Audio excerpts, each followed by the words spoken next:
At 2:30, we got number 3 Oregon traveling to Stanford. Oregon started out the season with a heart stopper 31-24 win over Fresno State, which was then unranked but is now ranked. Then they had the absolute insane game where they went to number 3 Ohio State and beat them 35-28 at the Horseshoe. So that was an insane game. Then they had the nice 48-7 win at Stony Brook. Then they had a 41-19 win over Arizona, which is like the score is a lot different than that game actually was. If you go back and watch that game, you could I don't understand. You just go back and go to the fourth quarter. Like this was a 4-point game at one point for Arizona. It was and Arizona had the football. It was just the fact is Arizona's a bad football team, but I'd like to hope that Oregon just skipped over preparing for that game and just decided to prepare for Stanford because honestly, if you're Oregon, Anthony Brown Jr. had a decent day. I guess he ended up going 10-21, which isn't good statistically. I understand that part, under 50%, but he did have 206 yards and 3 touchdowns.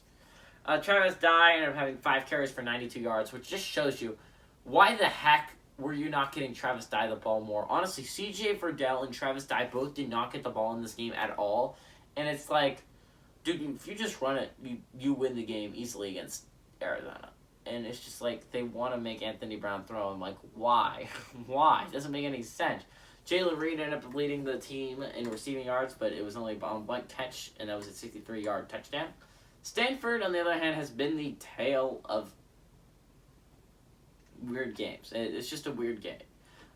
They ended up obviously losing to Kansas State. Anyone who knew anything heading into that game knew Stanford was going to lose that football game. The fact is, you do not run a 2-quarterback system in any level in the NCAA, outside of Arkansas State being the one exception out of so many teams that have tried it and failed.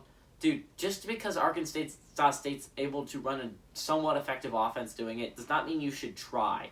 It's the exception to the rule. It does not change the rule. It was obvious that did not work out, but then they settled on Tanner McKee, and that ended up having a 42-28 upset over the number 14 USC at that stadium. Then they ended up having a 41-23 win over Vandy, and then last week they ended up having a horrible, demoralizing 35-24 loss against number 24 UCLA, but Tanner McKee did not have a bad day by any stretch of the imagination. 19 of 32, threw for 293 yards, 3 touchdowns, no interceptions. His rushing stats were fine, I guess, 8 carries for 42 yards, but if that's your leading rusher, it's not good, Stanford. Elijah Higgins led the team receiving, 5 receptions for 103 yards and a touchdown. So Oregon's 34-40 all-time against Stanford, but the last 2 have gone Oregon's way. I think this is going to be an interesting game, and I think it's going to be a lot closer game than Oregon fans would like it to be. I think Oregon does eke this one out, but I think Stanford gives them a game.